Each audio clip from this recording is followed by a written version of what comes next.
Shabbat Shalom, everybody. Let's begin with our blessing, which I will share with you. And if you could mute yourselves, unfortunately, but we'll say the blessing anyway. Baruch atah Adonai Eloheinu melech haolam asher kitshanu b'mitzvotav v'tzivanu la'asok b'divrei Torah. Blessed are you, Adonai, our God, sovereign of all, who hallows us with mitzvot, commanding us to engage with words of Torah.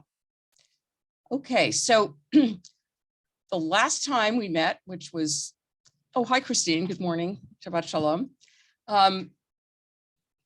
Just to refresh our memories, does anybody remember where we left off? Lynn, I mean, I know what chapter, but tell me what happened. Well, I think, let's see, I think in 23, David almost got caught, and then Saul had to go, the Philistines were attacking, so he left. And then in 24, he basically found David, showed him again that, yes, he won't kill him when he gets a chance because he's in the cave. And Saul said, basically, you're right, and went off, and they each went their own way. Great, okay. Yes, something like that. Something like that, yeah, absolutely. So King David is not king yet. He's just a young lad. David basically is on the run. He's actually created a kind of protection racket with a bunch of disaffected people, and they go around and promise not to attack somebody and to sort of keep them from getting attacked in exchange for food and whatever else. And Saul has been told that he is going to die, and but he's getting ready to go face the Philistines, which is exactly where he's going to get the end of his life anyway. So we're going to pick it up there. It's chapter 25, and let's and we're going to see now. You remember that David is married to Michal, who is the wife, who is the daughter of King Saul, and that he was very clear about why he wanted to marry her, because it gives him a legitimacy for later on when he becomes king, because he's married to the current king's daughter. But he's going to have some other wives as well. So we'll see about the second wife or third. I think he's got another one somewhere along the way. All right, does somebody want to read? I can read. Great, thanks, Doug. Now Samuel died, and all Israel assembled and mourned for him. They buried him at his home in Ramah. Then David got up and went down to the wilderness of Paran. There was a man in Maon whose property was in Carmel. The man was very rich. He had 3,000 sheep and 1,000 goats. He was sharing his sheep in Carmel. Now the name of the man was Nabal, and the name of his wife, Abigail. Now, Nabal, by the way, is from that word meaning kind of mixed up in Hebrew. The woman was clever and beautiful, but the man was surly and mean. He was a Calebite.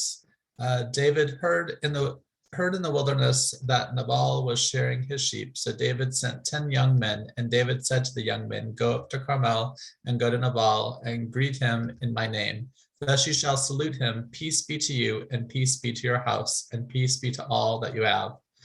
I hear that you have shearers. Now your shepherds have been with us, and we did them no harm, and they missed nothing all the time they were in Carmel.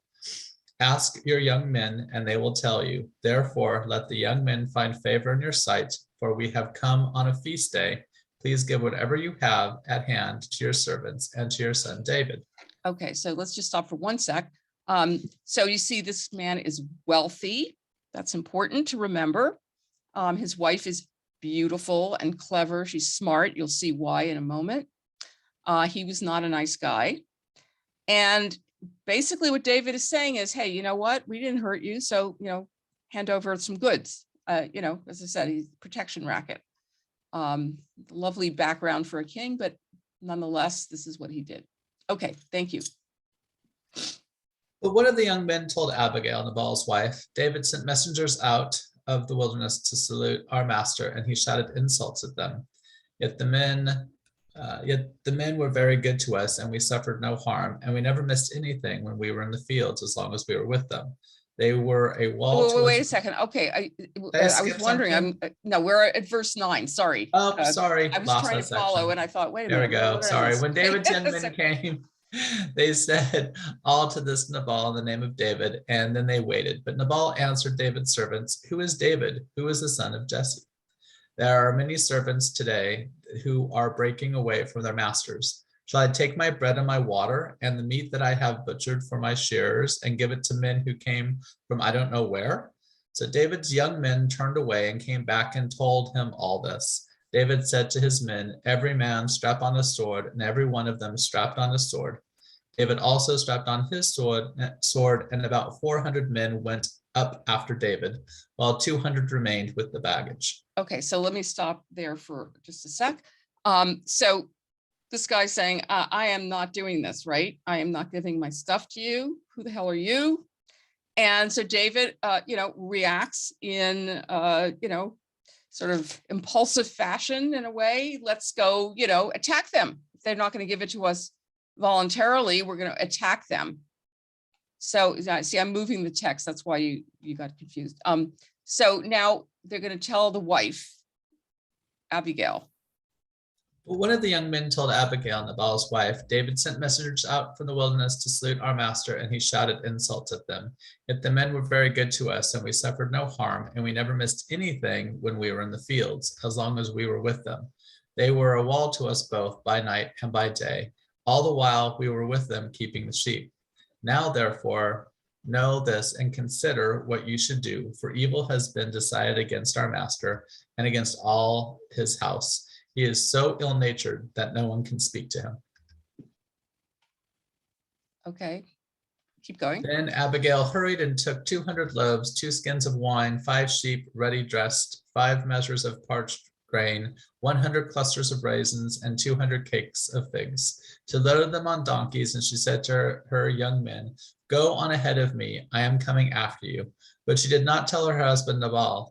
As she rode on the donkey and came down under cover of the mountain, David and his men came down toward her, and she met them. Now David had said, "Surely it was in vain that I protected all that this fellow has in the wilderness, so that nothing was missed of all that belonged to him. But he has returned me evil for good. God do so to David and more also, if by morning I leave so much as one male of all who belong to him."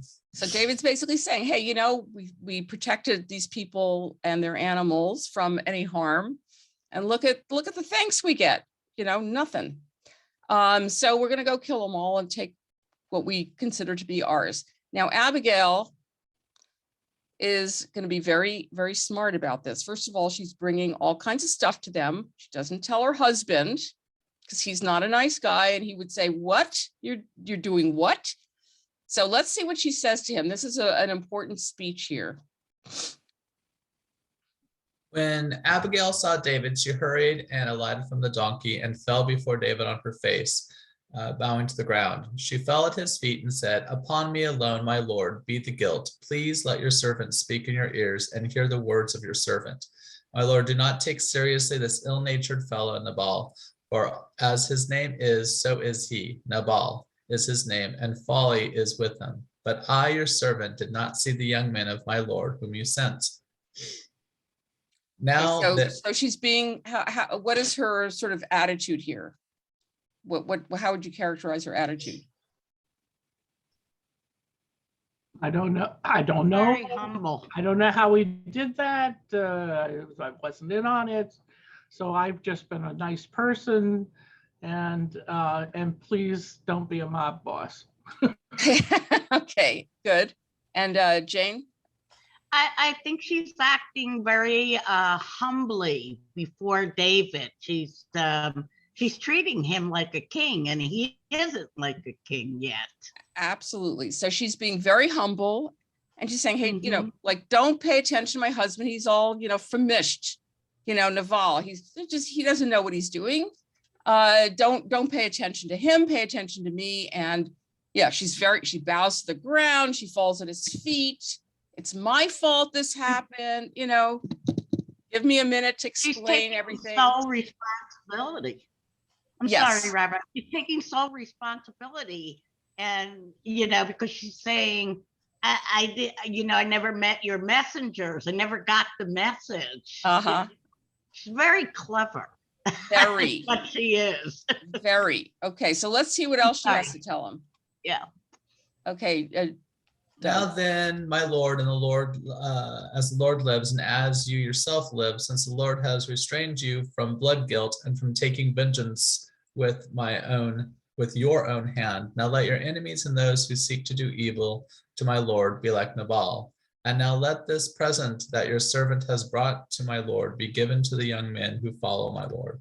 Please forgive the trespass of your servant, for the Lord will certainly make my Lord a sure house, because my Lord is fighting the battles of the Lord, and evil shall not be found in you so long as you live. If anyone should rise up to pursue you and to seek your life, and the life of my Lord shall be bound in the bundle of the living under the care of the Lord your God. But the lives of your enemies he shall sling out as from the hollow of a sling. When the Lord has done to my Lord according to all the good that he has spoken concerning you, and has appointed you prince over Israel, my Lord shall have no cause of grief or pangs of conscience for having shed blood without cause or for having saved himself. And when the Lord has dealt well with my Lord, then remember your servant. Okay, so let's just stop for 1 second. So what is her argument here? What's her argument about why he should listen to her? I found that passage very hard to follow. Okay. My Lord this and my Lord that. Okay. Do you want me to put it up again for Yes, the yeah. conversation? Okay, I just want to see some faces, but we'll put it back. Okay, she's saying, since God has restrained you from blood guilt, and then at the end, look also, my Lord shall have no cause of grief or pangs or conscience for having shed blood without cause. Basically, what she's saying to him is, hey, you know what? You're going to be king. You're going to be up there, on the throne. And you can't have blood guilt on your hands. You can't have blood on your hands. That just would not be a good thing for your reputation, etc. Right? God is going to take care of your enemies. Don't worry about your enemies. Okay. You just need to keep yourself clean. Now, in the end, because of the fact that David had to fight the Philistines and he did shed blood, etc., he was not able to build the temple. That was left to Solomon. But she's basically saying, look, be smart about this. This is not going to, do you any good to shed this blood. So she is really, speaking to his ambition, to his reason, because, he's angry, right? I want to go, kill all these people because they wouldn't give me, some sheep and some, raisins or whatever, grapes, whatever he was looking for. But she's saying, hey, no, don't be stupid, right? You got a great future ahead of you. You don't want to mess it up by doing this, okay? And any of your enemies are going to be taken care of. So, she says, God has restrained you from taking vengeance. And all the other enemies you're ever going to have are going to be taken care of by God, right? If anyone should rise up to pursue you and to seek your life, the life of my Lord, that my Lord, the small L is David, the big L is God. The life of my Lord shall be bound in the bundle of living under the care of God. So God is going to see to it that your enemies are taken care of, right? And so you can stay clean. And by the way, don't forget me once all this takes place. She's not dumb. She's sort of like, you remember in Joshua, the harlot, right? Says she lets Joshua and his men hide. And then she says, don't forget me. And so Rahab, her name was, a long time ago. Anyway, so she says, once you come and take over this town, don't forget me. And he doesn't, right? Joshua saves her and her family. So, not only is Abigail, speaking to his, better self, to his ambition, to his reason, but she's also making sure that she's going to be taken care of too. Jane. I have a question about the tribe they come from. They're Calabites, and author says that they are not Jews. That's certainly very possible that they're not Jews. It doesn't, yeah. we're talking about he's wandering around. In fact, he's going to end up being under the care of somebody who is going to be also an enemy. Okay, he says the Calabites were non-Israelites who in effect joined the tribe of Judah. Uh-huh. Well, they might have been incorporated into that tribe. I don't know. Detected a double meaning. Yeah, I mean, they don't convert to Judaism. I mean, how do you do this? There's no conversion to Judaism at this point. Listen, remember Ruth, Ruth is the first so-called convert. But what does she do? She just says, I'm coming with you. That's it. I mean, there's no conversion in those days, right? It's just following. Yeah, because Abigail is the mother of the oldest son who seduces his half sister. I mean, and starts that whole Absalom business. Well, remember that the wives of the patriarchs aren't so-called Israelites either. They come from, Haran. Right. So, and remember Yael, who hammered the tent peg into Sisera's head. Yeah. She wasn't an Israelite either. They were a group that were, allied with the Israelites. So first of all, you barely have a country at this point. You have a bunch of tribes that are kind of loosely, connected to each other with their first king. And there are lots of Canaanites and lots of other peoples around there. So some of them are on the side of the, so-called Israelites, and some are enemies. It's not all like blended together yet. Okay. Nor will it ever be. I was a little confused about that. No, it is confusing. Yeah, Calabites, it's like, what? Yeah, you're a follower of the tribe of Judah, but you're not in and of the tribe of Correct. Judah. And I guess as I said, the Jebusites, the Kenites, I'm sorry. Yael was a Kenite. And, they helped defeat an enemy for the Israelites, even though they weren't Israelites. So you have lots of people living kind of with each other or against each other, depending on.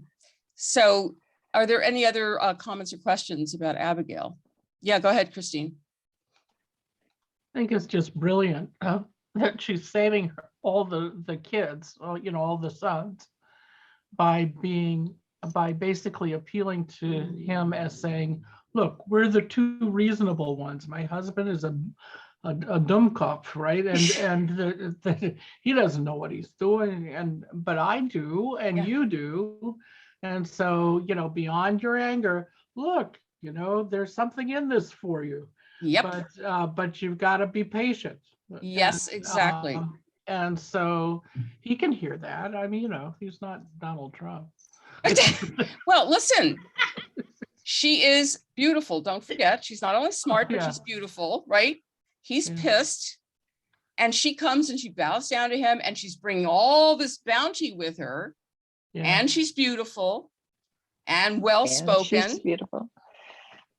What's that? Oh, and so beautiful. Yes, beautiful, well-spoken, and beautiful. Right. And beautiful. And, and just so, she's appealing to a lot of different aspects of his personality, shall we say. And she's speaking calmly, and she's explaining to him, if you want to be king, you don't want this blood on your hands. Very smart, and he's no dummy either. we know he married Michal for a reason. He's listening to this one for a reason. Okay, so very good. All right, anybody else before we continue and see what happens? Okay, so we are going to pursue this story. Let me go down a little bit. And Doug, do you want to keep going? Sure. Let's see, at 32? Yeah. Okay. David said to Abigail, Blessed be the Lord, the God of Israel, who sent you to meet me today. Blessed be the good sense, your good sense, and blessed be you, who have kept me today from blood guilt and from avenging myself on my own by my own hand. For as surely as the Lord, the God of Israel lives, who has restrained me from hurting you, unless you had hurried and come to meet me, truly by morning there would not have been left to Nabal so much as one male. Then David received from her hand what she had brought him, and he said to her, Go up to your house in peace. See, I have heeded your voice, and I have granted your petition. So, okay, all's good now. Let's see what happens next. Abigail came to Nabal, and he was holding a feast in his house, like the feast of a king. Nabal's heart was merry within him, for he was very drunk. So she told him nothing at all until the morning light. In the morning, when the wine had gone out of Nabal, his wife told him these things, and his heart died within him. He became like a stone. About 10 days later, the Lord struck Nabal, and he died. Isn't that interesting? What a coincidence. Okay, so the guy, dies. What is going to happen now that he's gone? I just wonder. When David heard that Nabal was dead, he said, Blessed be the Lord who has judged the case of Nabal's insult to me and has kept back his servant from evil. The Lord has returned the evil doing of Nabal upon his own head. Then David sent and wooed Abigail to make her his wife. When David's servants came to Abigail at Carmel, they said to her, David has sent us to you to take you to him as his wife. She rose and bowed down and her face to the ground and said, Your servant is a slave to wash the feet of the servant of my Lord. Abigail got up hurriedly and rode away on a donkey. Her 5 maids attended her. She went after the messengers of David and became his wife. Okay, before you read the last couple of verses, let's just stop for a sec. Okay, so she said, listen, let God take care of your enemies. You don't shed the blood. And lo and behold, God took care of it, right? Nabal's gone. And well, now he's got a beautiful, wealthy, intelligent woman who will be his next wife, who can advise him about the best way to proceed, right? So he's got me, yeah, one second. So he's got Michal as his, legitimizing wife. We never hear from him after he leaves. She lets him out that window, remember? We never see them together again. We'll see, eventually we will, but it won't be a happy encounter. And meantime, he's, found a new wife who is going to be a really good partner for him in his political ambitions. Okay, go ahead. Christine, did you have a comment? Did women make the wine? I would be deeply suspicious of her serving him wine for 10 days. Really. That's funny. Maybe she slipped him something in the wine. That's no kidding. I hadn't thought about that, but yeah, that's a good idea. Really, the guy's a problem, right? I'm hilarious. Just thinking like the mob in the village. This is really. That's very funny. A lot like the mob in the village. That's very, very funny. Yeah. Well, I hadn't thought about that, but that could very well be. Jason? So wouldn't she first have had to go to, like, if Nabal had a brother or something, like, wouldn't that have been the tradition first, that like one of his brothers would marry her if he died? Well, they're not Israelites, so I guess. Oh, okay. Yeah. They're not Jews. So she wasn't bound to any other law at that point. I guess not. Do we know if she killed her husband? Well, this is what Christine is suggesting, that perhaps she slipped something into the wine. I had never thought about that before. I just thought, well, God took care of it. Okay, onwards. But hey, it's a little too coincidental, right? Just so happened he died. Please don't ask me why I'm single. So yeah, That's a very good insight. I think she probably did something to hasten his death. Of course, he's getting drunk and feasting and probably eating everything he shouldn't Yep. be eating. So I would venture to guess he's not in the best health to begin with. But Extra fried food. yeah. So maybe she fed him, an extra dollop of grease or something. I don't know. Anyway, The so cholesterol murders. so anyway, so okay, so now So he's now got she's with David, who thinks she's beautiful. yeah, hey, whatever. She's gonna be queen.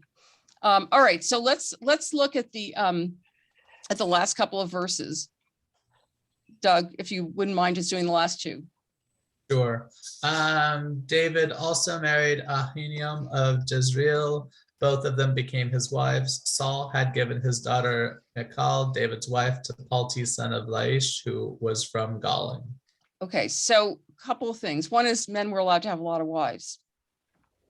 Okay, that's just, it was actually the case, believe it or not, in Judaism until the year 1000, when a decree was issued by a rabbi saying, that only one wife was allowed.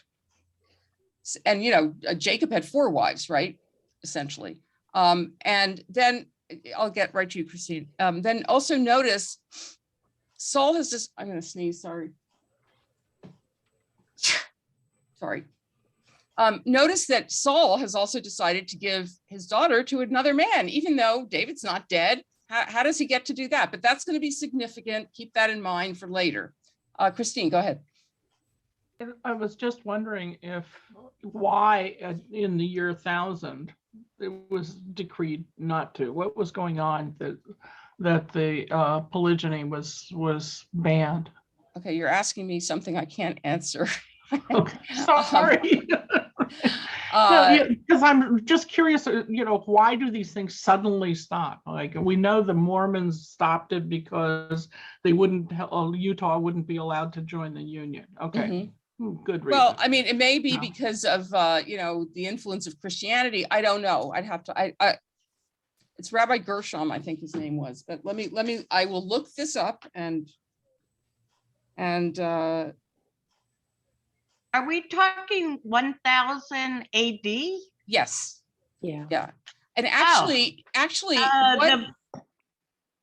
the only exception is if 100 rabbis vote to let you have another wife, which is something that was used by, in a few years ago, there was an Orthodox man in, I think it was in New York State, who was married and he wanted to take a second wife, and he somehow got 100 rabbis to make that okay. So, Donations. Yeah, go ahead, Jane. Okay, so if you want to know about medieval Europe in the year 1000, and I'm assuming this is a European rabbi who issued this decree. The year 1000 was very significant in the Christian calendar. And when you read about medieval Jewry or medieval Jews, they're very influenced by the Christian communities that surround them. And you can see it in some of their writings, particularly. But the year 1000, and of course, they didn't know exactly the year 1000. So let's give them 10 years on either side. The Christian world believed that the world was going to come to an end, that this was going to be the year of the second coming. This is the year of the apocalypse. This is the end of the world as you know it. And in Christian monastic chronicles, you have all sorts of signs pointing to this event. 2-headed cows being born, and the moon being in certain positions, all this astronomy and astrology. So, as a Jew, you're not isolated from all of this. Exactly. Thank you very much. So they may have been,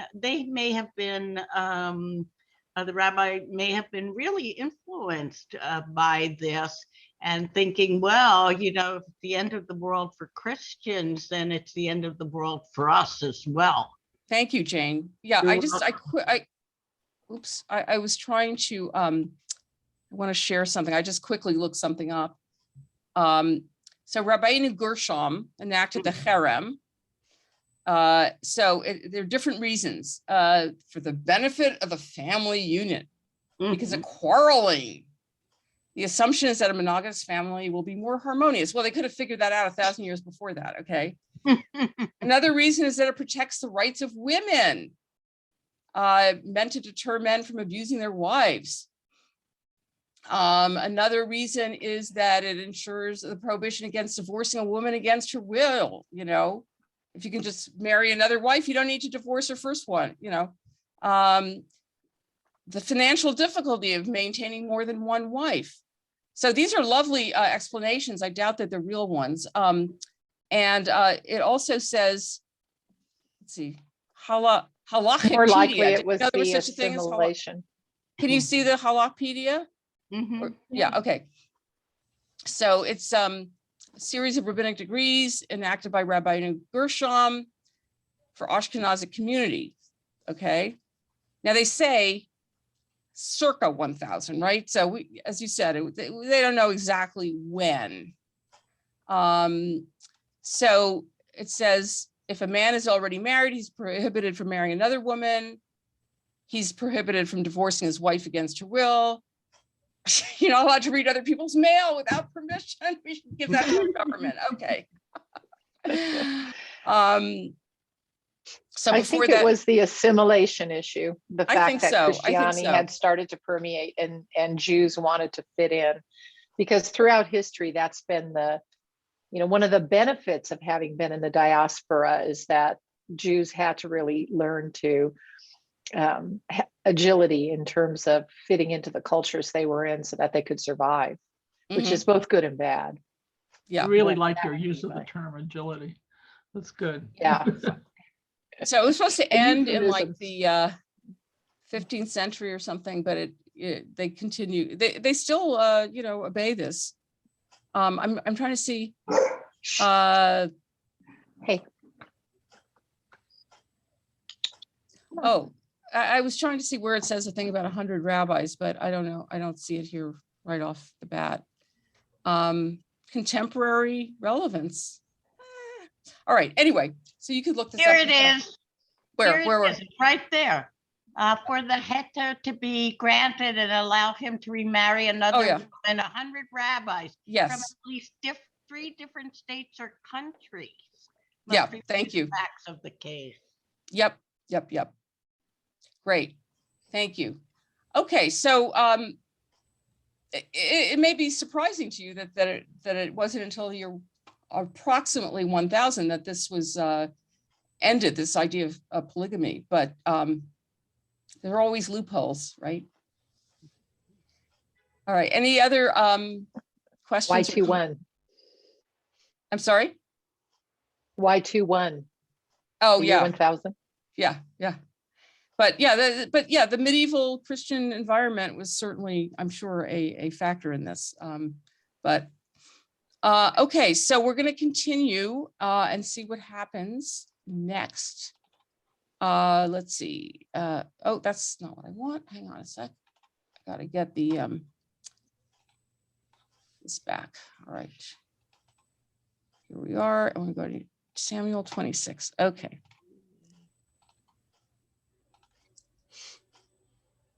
Okay, so now we have another story of David sparing Saul's life. And the question is, if you wanted to ask it, is this another source that tells a similar story? Or are we purposefully going to have a pairing of a previous story? And it's kind of a reversal of the previous one, which we'll see in a moment. Would somebody like to read? I can read, Rabbi. Okay, Jane, why don't you do that one, and then Christine will do the next chapter. Okay. Then the Ziphites came to Saul at Gibeah, saying, David is in hiding on the hill of Hachilah, which is opposite Yeshimon. So Saul rose and went down to the wilderness of Ziph. with 3,000 chosen men of Israel to seek David in the wilderness of Ziph. Saul encamped on the hill of Hakilah, which is opposite Yeshimon, beside the road. But David remained in the wilderness. When he learned that Saul had come after him into the wilderness, David sent out spies and learned that Saul had indeed arrived. Then David set out and came to the place where Saul had encamped. And David saw the place where Saul lay with Abner, son of Ner, the commander of his army. Saul was lying within the encampment while the army was encamped around him. Okay, now, what do we think about what Saul's doing? What do they mean Saul's laying with?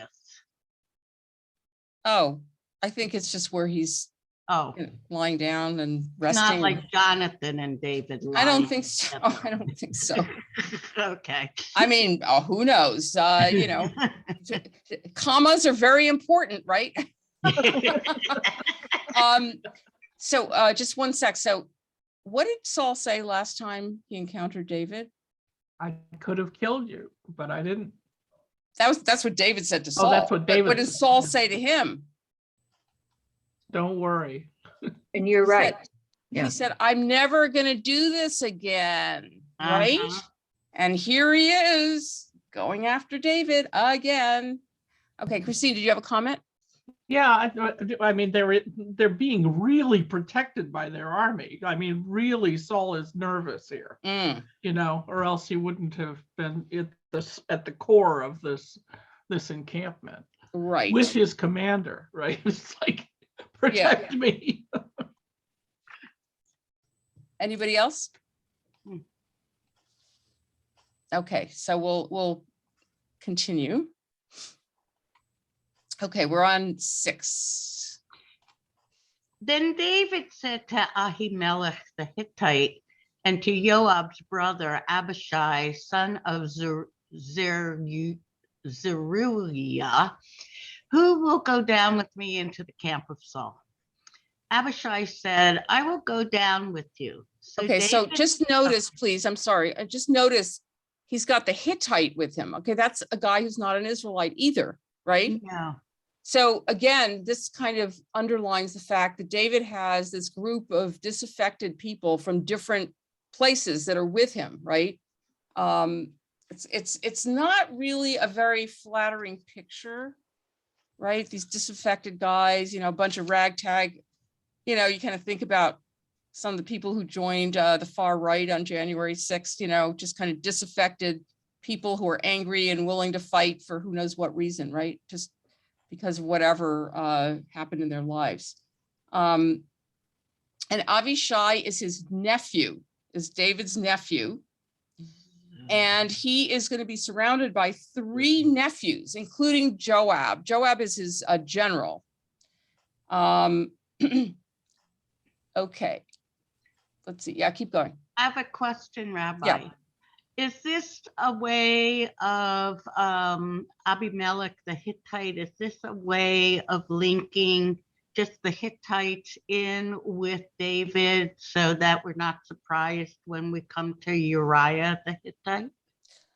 Well, you know, again, I think the Hittites were, you know, kind of in league with the Israelites, right? Uh-huh. So Uriah the Hittite, which we'll learn about later, yes, I mean, he was fighting for David and his army. But the So, Hittites had a fierce reputation as warriors mhm. in the ancient world. I mean, you said Hittite, it's the same, it's like you're totally thunderstruck, you know. Uh-huh. Oh my God, the Hittites are coming, you know. It's like the Attila the Hun. Okay, well, I guess they needed some of those guys because the Philistines weren't so nice either. Mhm. Okay, so let's proceed. So David in number 7, Okay, right? with that, David and Abishai went to the army by night. There Saul lay sleeping within the encampment with a spear stuck in the ground at his head, and Abner and the army lay around him. Abishai said to David, God has given your enemy into your hand today. Now, therefore, let me pin him to the ground with one stroke of the spear. I will not strike him twice. But David said to Abishai, do not destroy him, for who can raise his hand against the Lord's anointed and be guiltless? This takes us back to Abigail, what she said. Exactly. But, he also, even before he met Abigail, I should reinforce this for him, but, he could have killed Saul before, right? When he took a piece of his cloak.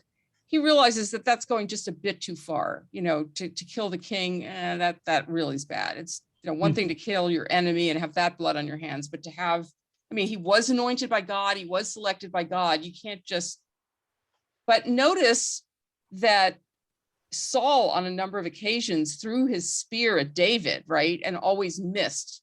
And here David's in a situation where he could very easily either do it himself or let his nephew do it, right? With one stroke, bang. And by the way, just as the cloak that Saul was wearing was a symbol of kingship, so too is a spear. So, he could be killed by this, and David is going to take the spear. And so these are all sort of symbolic ways in which David is little by little putting the kingship upon himself. Okay. David said, as the Lord lives, the Lord will strike him down, or his day will come to die, or he will go down into battle and perish. The Lord forbid that I should raise my hand against the Lord's anointed. But now take the spear that is at his head and the water jar, and let us go.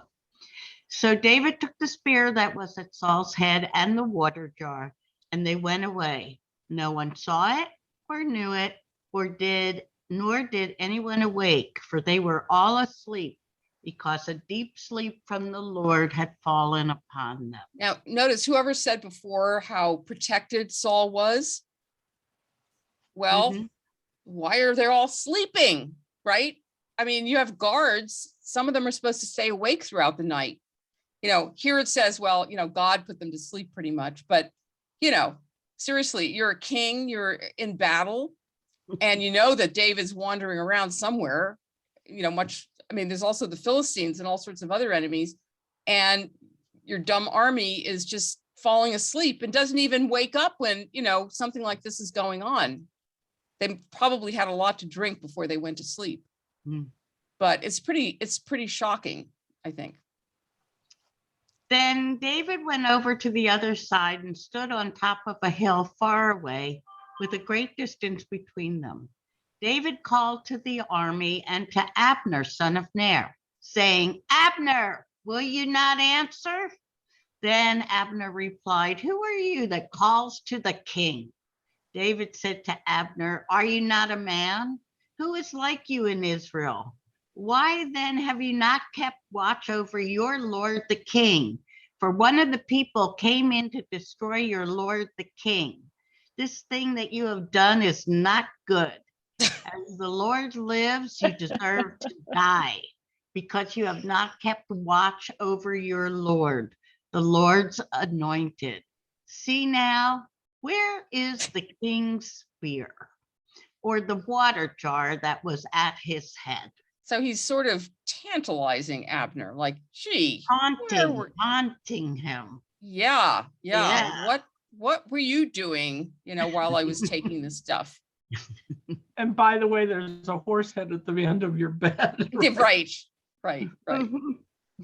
Saul recognized David's voice and said, is this your voice, my son David? Remember, that's what he said at the cave too. Right. Is this your voice?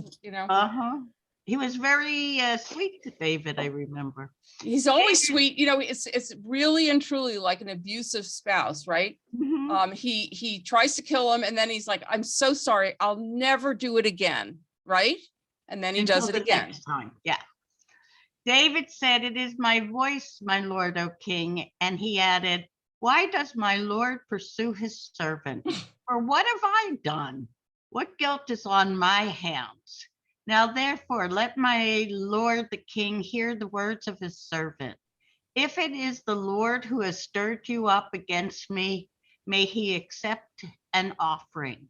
But if it is mortals, may they be cursed before the Lord, for they have driven me out today from my share in the heritage of the Lord, saying, go serve other gods. Now therefore, do not let my blood fall to the ground away from the presence of the Lord. For the king of Israel has come out to seek a single flea, like one who hunts a partridge in the mountains. So apparently this partridge in the mountains, normally the expression is who hunts a dog. He replaced it with partridge, which actually means one who calls out. And of course, David just called out to Abner. So that's a little play on words there. So I have a question. Okay, let's stop for a moment. Go ahead. What are we to take away from this in terms of today? Typically when we would read Torah, there's a lesson that you can apply in your daily life to what's being discussed. And this one's hard. It's not clear whether when God strikes your enemies, you should take advantage of that opportunity to smite them. I guess that's the word. So I'm just struggling with, okay, so what does this matter? Okay, good question. So I'm going to open this up to everybody. What can we learn today from this? Any ideas, Christine? Well, it sounds to me like basically it's like, okay, some things you just leave to work themselves out, that there will be divine intervention at some point, and you just walk away from it and keep your hands clean. The other is think on your feet. Because somebody's going to try to kill you. Okay, good. So other thoughts. Lynn, please. Oh, not really what's applicable today, but back on the earlier question about why David didn't kill Saul, even though he had a chance, probably didn't want to set a precedence for killing, executing a king, because if he thinks he's going to be king, he doesn't want that. Well, that's a good point. Did it to him, don't want to do it to me. That's a very good point. Other thoughts about how we might, okay, Jane? Just doing a riff on what Christine said, even if divine intervention, you could say you're waiting for divine intervention, but I think the key sentence was things will just work themselves out. They have a way of working themselves out. It may take, a whole lifetime to do it. But not having the blood guilt on your hands is very important. And I think that it speaks in our world, it speaks to the much larger political situations that we face. There's all of this posturing going on as far as the Ukraine and Russia are concerned. And it looks not harmless, but it doesn't look ominous yet. It's the usual US-Russia dance, but it isn't. It can easily lead to a nuclear war. I just got finished reading a book about a novel about the same type of situation. It involved China and North Korea as opposed to Russia, Ukraine. But you end up in a place where there's no longer a retreat. So diplomacy needs to take precedence all the time, negotiation, compromise. We could wipe out our entire world. A year from now, we could look back at this posturing and saying, well, if we had intervened here, or if we had done this here, we wouldn't be in this position where we're going to be annihilated. Yeah, that's a very good point, actually, because I was listening to a podcast from Haaretz, and it was an interview with a foreign correspondent about Ukraine and Russia. And what he was saying was, with diplomacy, you have to make sure that both sides do not feel humiliated. It's really, really important. Otherwise, it doesn't work. And so you could apply that here in a certain sense that, David is not going to humiliate Saul by, killing him. Although he, it's a little poke here and there, like I took your spear and I took a piece of your cloak. I mean, but I didn't kill you and I didn't, embarrass you in front of your people. I embarrassed your general for not staying awake and protecting you, because that's not acceptable, right? So that's, I think, a very good point as far as how this is relevant. But I also was thinking about it also on a more psychological level, just the relationships between people. And, as I said, this is sort of a pattern of abuse where you say, I'll never do it again. And then you do it again. And I guess the question is, why would you believe this guy? Why would David believe him? In this case, David actually goes looking for Saul. And so, what does he expect? Because Saul would have had to have taken out David, and sometimes it's just easier to believe that the other side is going to change rather than having to take responsibility and address the problem. Good point. And what would Saul's options have been, even though he had fair warning that David was not reliable? He would have had to have taken David out, and that would have had consequences, but it also would have taken a kind of courage which Saul seemed to lack. Absolutely. Absolutely. So, it's also just a question of what people's options are in certain situations. And I think this is also a portrait of David and David's decision making. And David's a jerk. He's just a jerk, which is, that's the long and the short of it.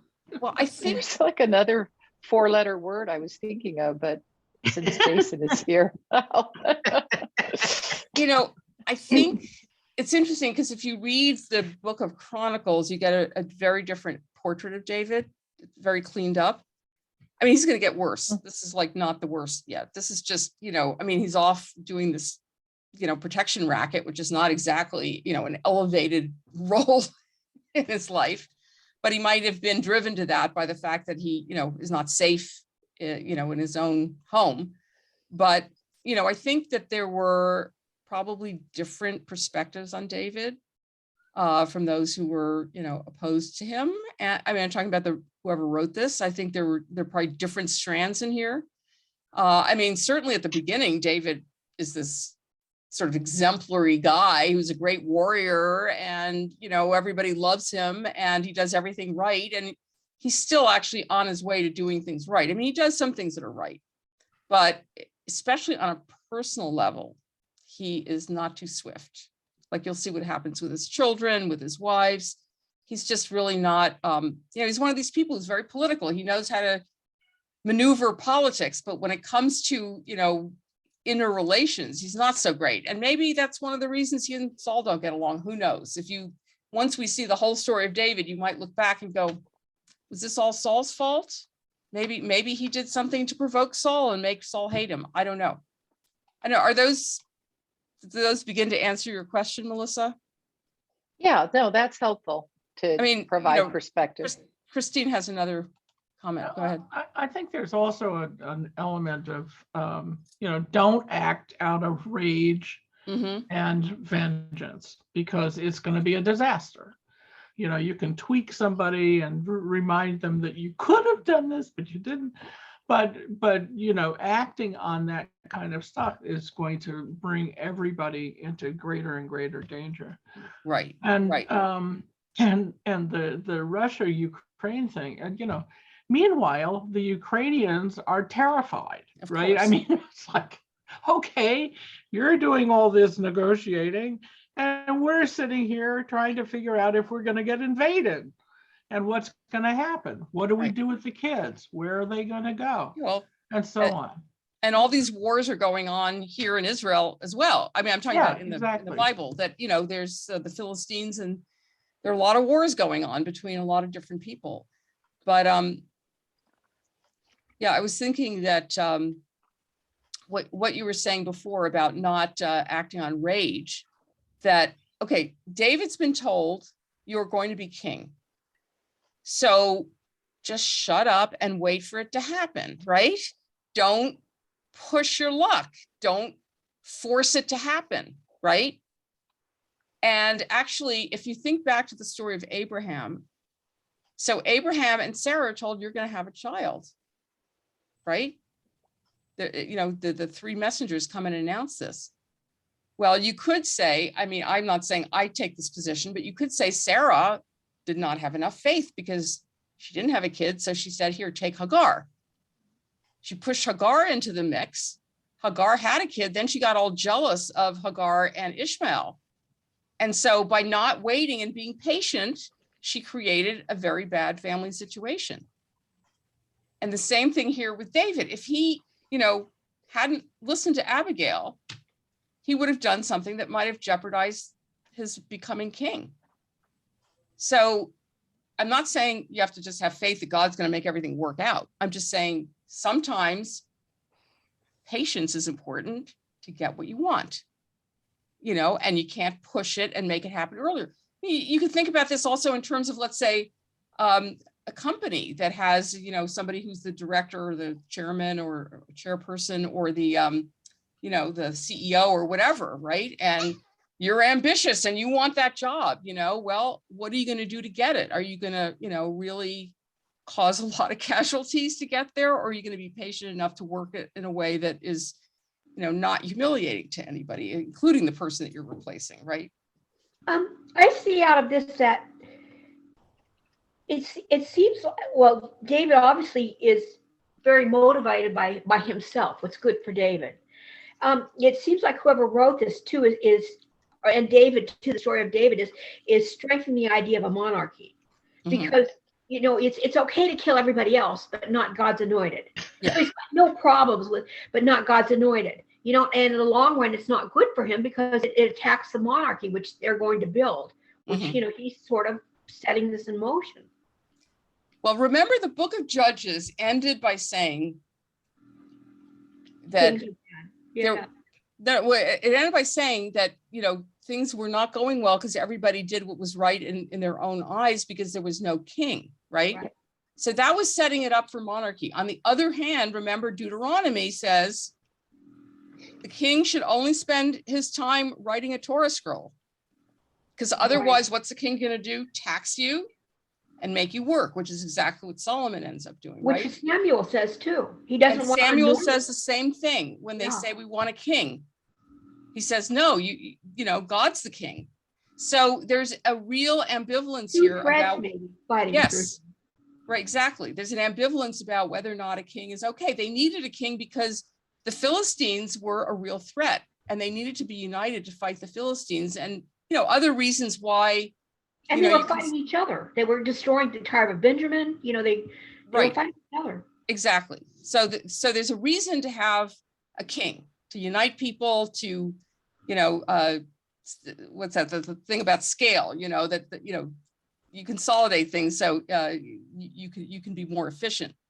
But at the same time, there's the possibility that the power is going to get to the king's head. And that's not going to be so good for you either. So I think that ambivalence towards kingship is very much in this story. Now, whether one person wrote this whole thing or several people wrote it and you got different points of view, I don't know. We don't know. Yeah. Go ahead, Christine. I think Abigail should be head of the NSA. Yeah. And her positioning sort of anticipates the Ottoman Empire strategy toward ruling different groups, which is you pay your taxes, bring tribute, make some kind of connection with the royal houses, so you're not strangers, and then leave us alone. And that's basically what the Ottoman Empire was built on. Yep. And so Abigail really comes across as the only person who's really doing statescraft, as far as I can. Well, yes. Okay, we will leave it at that. And thank you. We'll move on. Okay, so where are we? Oh yeah, the partridge, 21. Oh, okay. Then Saul said, I have done wrong. Come back, my son David, for I will never harm you again, because my life was precious in your sight today. I have been a fool and have made a great mistake. David replied, "Here is the spear, O king. Let one of the young men come over and get it. The Lord rewards everyone for his righteousness and his faithfulness. For the Lord gave you into my hand today, but I would not raise my hand against the Lord's anointed. As your life was precious today in my sight, so may my life be precious in the sight of the Lord, and may he rescue me from all tribulation." Then Saul said to David, "Blessed be you, my son David. You will do many things and will succeed in them." So David went his way and Saul returned to his place. So once again, you know, Saul's saying, I'll never do this again. And David gives his spear back. Because again, you don't want to humiliate the other side. Okay, so we're gonna, Christine, you But can. what about the water jug? He didn't give the water jug back. Details, my dear. Okay, Christine, you're muted. Christine, you're muted.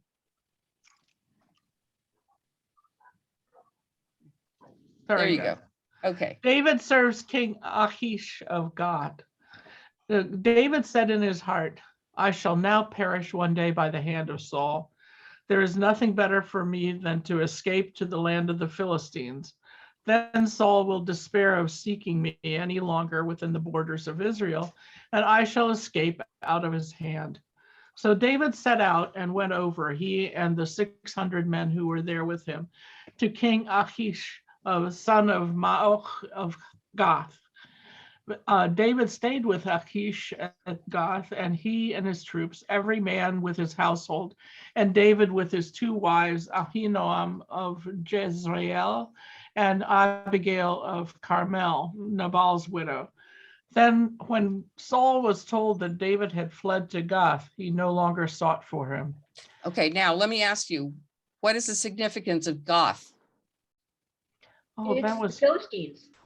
Well, it's the Philistines, but who in particular was from Gath? Goliath. Right? So he's now the question is, like, are they going to know who he is? He's the guy who killed Goliath, right? Mhm. And remember the last time he was there, he had to act like he was crazy. Remember that? Yeah. Because they said, that's the guy who killed Goliath. It's nobody here but us crazy people. Yeah, exactly. And they said, get him out of here quick. But Mhm. now he's showing up with 600 fighters. So maybe he's in a different situation. Yeah. And he, the word must have gotten out that, Saul is after him. So maybe this time he's going to be on our side, right? On the side of the Philistines. Gee, that's a little bit of a turn of things. Okay, go ahead. Then David said to Achish, "If I have found favor in your sight, let a place be given me in one of the country towns, so I may live there. For why should your servant live in the royal city with you?" So that day, Achish gave him Ziklag. Therefore, Ziklag has belonged to the kings of Judah to this day. The length of time that David lived in the country of the Philistines was 1 year and 4 months. So again, a little bit of humility, feigned Yeah. perhaps. Of course, I can't live in the royal city with you. So just give me some little town somewhere and, I'll leave you alone. Yeah, this is also keep your enemies closer. He's saying, no, I want to be out of this. You can't keep an easy eye on me. Mhm. Now David and his men went up and made raids on the Geshurites, the Girtzites, and the Amalekites, for these were the landed settlements from Telam on the way to Shur and on to the land of Egypt. David struck the land, leaving neither man nor woman alive, but took away the sheep, the oxen, the donkeys, the camels, and the clothing, and came back to Achish. When Achish asked, "Against whom have you made a raid today?" David would say, "Against the Negeb of Judah," or "Against the Negeb of the Jerahmeelites," or "Against the Negeb of the Kenites." David left neither man nor woman alive to be brought back to Gath, thinking they might tell about us and say, David has done so and so. Such was his practice all the time he lived in the country of the Philistines. Achish trusted David, thinking he has made himself utterly abhorrent to his people Israel. Therefore, he shall always be my servant. Okay, now there's there's a lot going on here. Yeah. So I'm going to leave it up so, we can talk about it. What is David doing here? Who's he killing? Philistines? Well, he's not killing the Philistines. The Amalekites, for example, are not Philistines. Okay. Who are the Amalekites? Aren't they the people that followed Moses that destroyed them? Or Yeah, who they attacked the Israelites as they left Egypt. They attacked them for the rear. The rear being where the women slower, and older, sicker people might be. Yeah. And we were told, remember, to wipe them out. Remember, Saul did not kill Agag, the king of the Amalekites, which is why he lost the throne. But we're told over and over again to remember to blot out the name of the Amalekites, right? And then remember, Haman is supposedly a descendant of the Amalekites, right? So the Amalekites are definitely enemies of the Israelites. They're also apparently enemies of the Philistines. So David is killing them, and that would make the king here, Achish, very happy, right? Because his enemies are being killed. And David's trying to prove, I am on your side. Now, he says, I killed the Judahites, for example, and all these other people. He says that, but he doesn't actually do it. Okay, he says against the Negev of Judah, etc., right? Judah is part of the Israelites. If he killed them, that would be killing his own people. He says to Achish, I did that, but it doesn't say that he actually did it, right? It says he killed the Geshurites, the Girzites, and the Amalekites, right? It does not say he killed those in Judah, etc. The Kenites, remember, also allies of Israel. So he tells Achish that he did that, but he did not. And he makes sure to have killed everybody who could say, oh no, he did not kill those other people, right? He makes sure there's not a man alive to belie what he's telling the king. So the Geshurites and the Girzites are also enemies of Israel? I guess so. I don't really know who those guys are. All right. I know the Amalekites are definitely. So I'm assuming. I mean, the idea here, and I'm basing this on Robert Alter, that he is killing the enemies of both. He is not killing his own people. He says he is, but he doesn't. And he makes sure there's no one. It says here, David left neither man nor woman alive to be brought back. They might tell about us and say, David has done so-and-so, like, oh, David only killed us. He didn't kill those other people. So he's being very clever here about trying to prove his loyalty to Achish. And he has killed some of the enemies, but he hasn't killed the ones that he says he has. Okay. And at the same time, he's getting himself rich by keeping all the booty. Okay. So he's very smart. That's one thing you cannot take away from David. This guy is very smart. Right now, he needs the protection of Achish. He needs to be on the side of the Philistines. Listen, Saul's not going to go after him knowing that he's amongst the Philistines, right? So it's a very safe place for David to be. He said, I'm going to go there because then Saul won't come after me. And indeed, Saul finds out that he's with the Philistines and he doesn't go after him. But he also has to prove himself to the king there and say, hey, you know what? I'm doing you a favor. I killed your enemies, but not all of the ones he mentions. Okay. How do you know that he didn't kill the one? Well, it's, I'm not saying this is absolutely, but it says David and his men and made raids on these people. Okay. But then when Achish says, who is it that you actually made a raid against? What he says is not the same as what it said he actually did, right? He says, against whom have you made a raid? Against the Negev of Judah, against the Negev of the Jerahmeelites, against the Negev of the Kenites. That's what he says, but look what it says at the very beginning of 8. He made raids against the Geshurites, the Girzites, and the Amalekites. Completely different groups of people. Okay. So if you look at what he says versus what he actually did, it seems like he's purposefully not telling him the full extent of what he did or didn't do. Thank you. Does that make sense? Yeah. Okay, somebody had their hand up. I Jane. did. Just if you'd go back to the text for a minute. Sure. Rabbi. There it is. Okay. I just wanted to point out the link between this passage and one that we studied in Torah study on the way to Shur and on the way to the land of Egypt. This is where Hagar was. This Oh, is good. where Hagar ran away from Sarah. Good. Into the wilderness of Shur.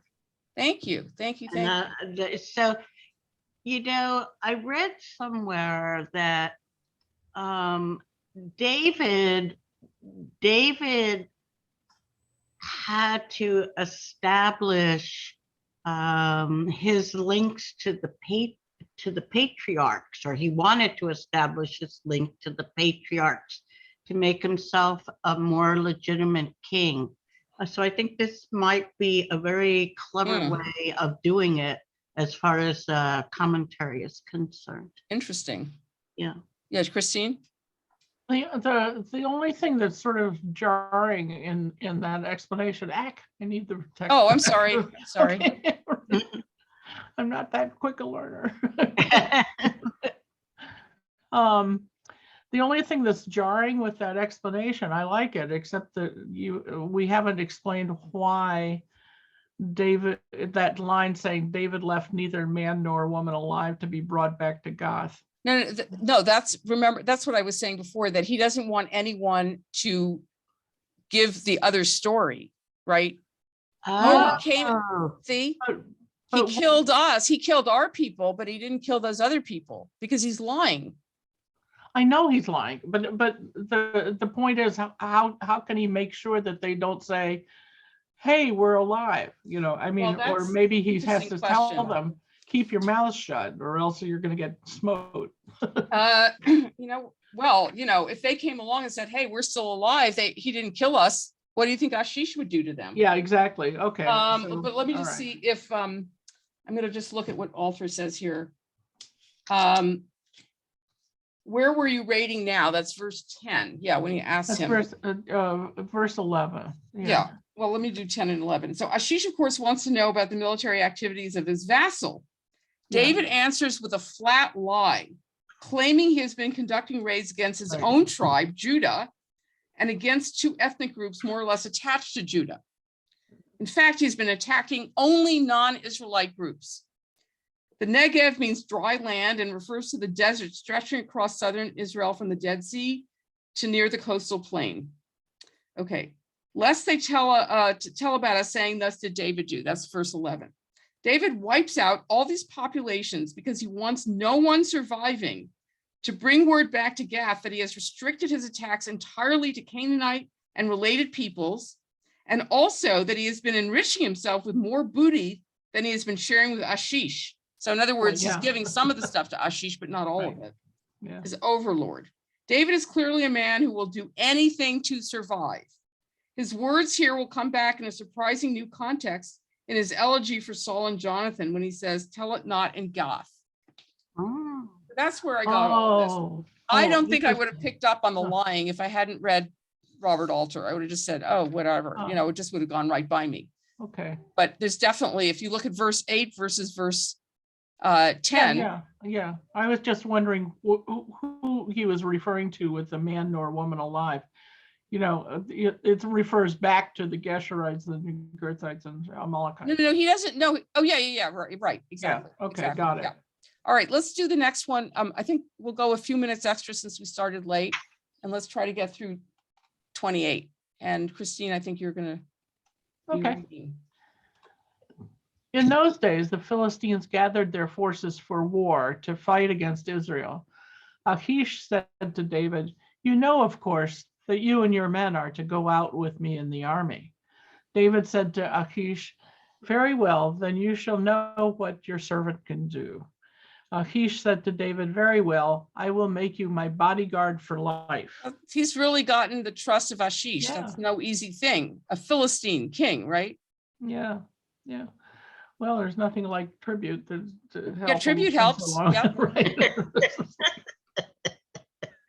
Now Samuel had died, and all Israel had mourned for him and buried him in Ramah, his own city. Saul had expelled the mediums and the wizards from the land. The Philistines assembled and came and encamped at Shunem. Saul gathered all Israel, and they encamped at Gilboa. When Saul saw the army of the Philistines, he was afraid, and his heart trembled greatly. When Saul inquired of the Lord did not answer him, not by dreams, nor by Urim, nor by prophets. Then Saul said to his servants, "Seek out for me a woman who is a medium, so I may go to her and inquire of her."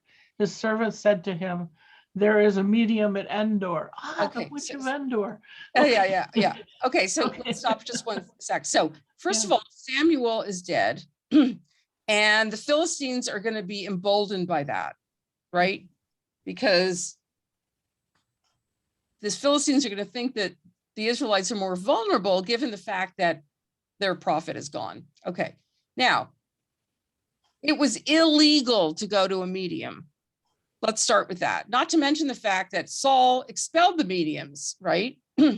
Now, why he did that when they were illegal to begin with is sort of, superfluous or redundant or whatever, but nonetheless, he knows you're not supposed to go to these people, okay? However, you can see that he is not able to get God to answer him anymore, right? Samuel's gone, God won't talk to him. Remember the Urim, there's the Urim and Tumim, those are those little stones that they throw to, even though they shouldn't be doing that because you're supposed to listen to what God says, not to some bunch of stones, but they still use that. Remember, those were in the ephod of the high priest. And that was the way they would acquire, to see what the future held. So he's going to go see this medium, which he shouldn't be doing in the first place. Okay, go ahead. So Saul disguised I have himself. a question. Yes, go ahead. How do people differentiate between the mediums and the prophets, since they basically engage in the same behavior, predicting the future? Well, actually, the prophets are not actually supposed to be predicting the future, except to the extent that they will say you are going to be punished because you have been bad. Mhm. But they're not really supposed to be. I mean, that's sort of the more modern definition of a prophet, like looking into the future, but that's really actually not what they're supposed to do. And they're, specifically, now how you can tell the difference, I don't know. There is some place in Deuteronomy, I think, where it'll sort of tell you how to tell whether it's a real prophet or not. I don't remember the details, but yeah, it's certainly there wouldn't be a woman prophet here. I don't think. Right. There've been a couple, but it's kind of tenuous. Even when, excuse me, when King Josiah finds the scroll of Deuteronomy, or the guy who goes and cleans up the temple finds it, and they want to authenticate it, they do go to, anybody remember her name? Huldah. Good, Huldah. But the rabbis are going, it wasn't really Huldah, it was really her husband. And, they don't like to admit that women can be prophets. But I'll see if I can find that passage that talks about how to tell whether somebody's a real prophet or not. I don't think it's easy to tell the difference, but that's a good question. Okay. Saul disguised himself and put on other clothes and went there, he and 2 men with him. They came to the woman by night, and he said, "Consult a spirit for me and bring up for me the one whom I name to you." The woman said to him, "Surely you know what Saul has done, how he has cut off the mediums and the wizards from the land. Why then are you laying a snare for my life to bring about my death?" But Saul swore to her by the Lord, "As the Lord lives, no punishment shall come upon you for this thing." Then the woman said, "Whom shall I bring up for you?" He answered, "Bring up Samuel for me." When the woman saw Samuel, she cried out with a loud voice, and the woman said to Saul, "Why have you deceived me? You are Saul." The king said to her, "Have no fear. What do you see?" The woman said to Saul, "I see a divine being coming up out of the ground." He said to her, "What is his appearance?" She said, "An old man is coming up. He is wrapped in a robe." So Saul knew it was Samuel, and he bowed with his face to the ground and did obeisance. Okay, so, Yeah. sorry. So, all right, so she's worried that this guy is laying a trap for her, right? Like, Yeah. okay, we know that these people have been kicked out of, the country or whatever, they've been banished. So why are you asking me to do this thing? She doesn't know who he is. He's now, again, the clothing makes the man, right? I mean, he's disguised, which is sort of, he's about to die in battle. So, this is sort of like towards the end of his reign, and he, is not even wearing the royal clothing. And she's very concerned, but he says, "Dad, don't worry about it. Nothing's going to happen to you." And Samuel shows up, and she is freaked out because the only person for whom Samuel would appear would be the king. That's why she's freaked out. Lynn, I'll get to you in just one sec. And according to the more traditional commentary, Samuel came out head first or something, and that only would happen for a king. Don't ask. I don't know where they get that from, but they make up all kinds of stuff. And also, interestingly, in verse 10, he says, "As the Lord lives," he is swearing by God to a necromancer, which is like, huh? All right, Lynn, go ahead. Using this example anyway, it sounds like the mediums are more like people who can connect with the dead people, spirits of dead people. Yeah. Well, that's what a necromancer is, I think. Yeah, but here they called her a medium, so I don't know. Yeah. I mean, let me see. I'm just wondering if that might be one. Yeah. That's more like a seance as opposed to people who predict the future. And, right. I have to think back to Noah, and, I think people would have assumed he had some vision or had some predilection. Is that the right word? Or premonition of there being a flood, something that is mystical. And yet almost everything in the mitzvot and throughout seems to really discourage any type of mysticism along those lines. Even though they use the Urim and Tumim, which is, belies that. But anyway, why should things be consistent? The way Alter translates the word is ghost wife. So I don't know. I think. I have a question. Yes. I'm sorry. Hang on just one sec. Okay, go ahead. I'm just curious, is this the first time we've encountered a person returning from the spirit world because, we generally don't talk about people having a shape or form in the next world to come, right? So here we have Samuel with a defined in his appearance and coming back and talking, which is very specific and very much like our current world. So that is kind of interesting to me. You're right. I do think this is the first time we've seen anything like this, and possibly the only time. Christine? Since they say, Judaism officially has no, theory on what the world to come looks like, but here we're kind of seeing, if you're a prophet, this is what it is. You still exist in your same form and appearance, and you're recognizable, and you talk. I don't know if we'd say that Judaism doesn't have one. It has many. It doesn't have one official one. But, again, like, okay, we're not supposed to go ask somebody like this to give us a reading of whatever the future. And yet we have the Urim and Tumim.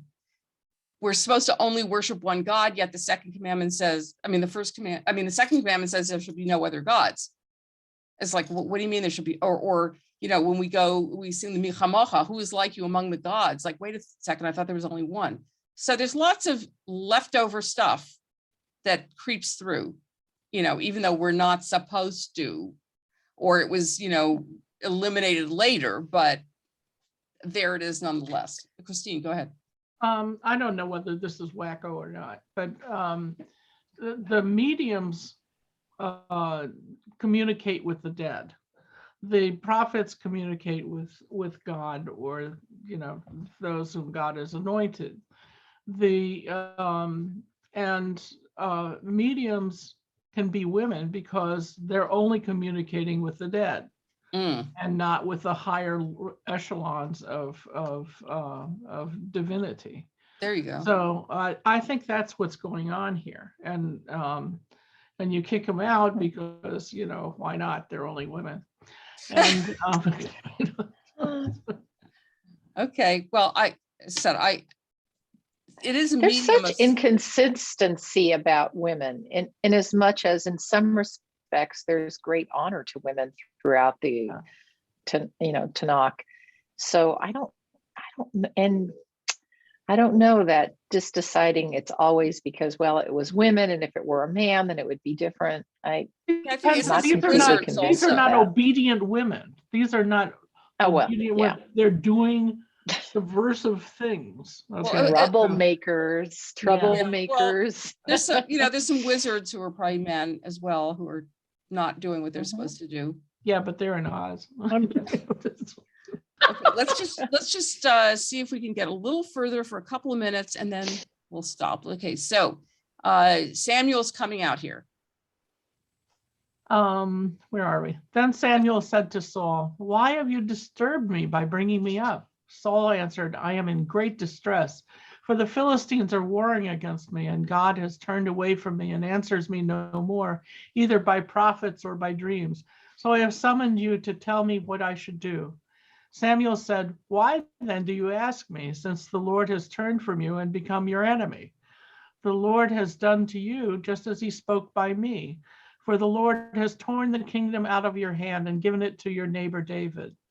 Because you did not obey the voice of the Lord and did not carry out his fierce wrath against Amalek, therefore the Lord has done this thing to you today. Moreover, the Lord will give Israel along with you into the hands of the Philistines, and tomorrow you and your sons shall be with me.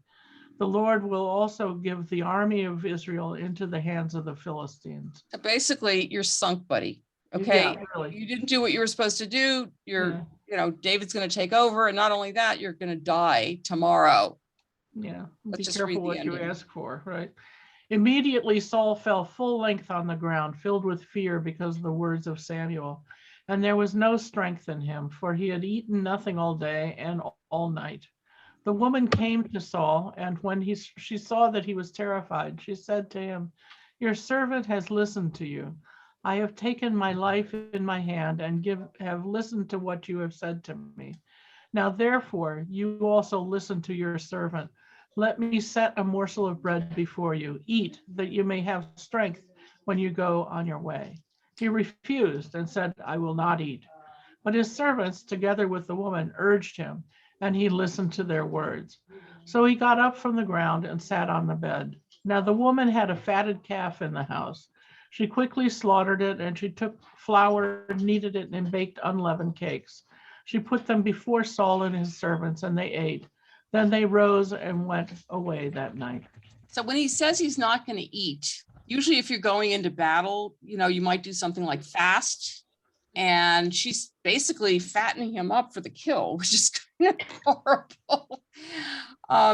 So Saul is going to go into battle, and he knows he's going to die, and his sons too. So that's not a great prediction for him.